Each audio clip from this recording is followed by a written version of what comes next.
La Minute Extraordinaire, l'histoire d'un destin hors du commun racontée par Steve Suissa avec Arena, designer de meubles sur mesure haut de gamme. Aujourd'hui, une histoire pleine de saveurs. Elle est plus petite qu'une tomate et plus grande qu'une cerise. La tomate cerise s'est fait une place de choix dans les rayons des supermarchés, sur les tables des pique-niques et dans tout apéritif qui se respecte. Pourtant, il y a 30 ans à peine, en trouver était mission quasi impossible.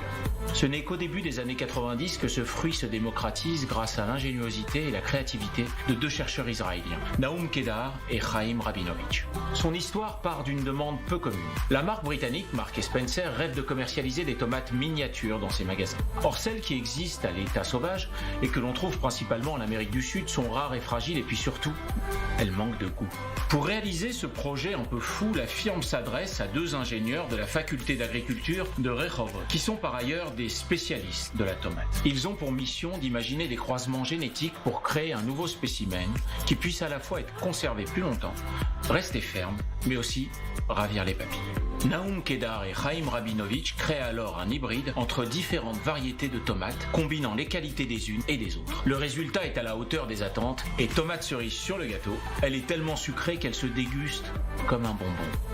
Depuis, les ventes de semences à l'exportation rapportent quelques 50 millions de dollars par an à l'État d'Israël. Et leur inventeur ne cesse de faire le tour du monde pour dévoiler les secrets inépuisables de la tomate.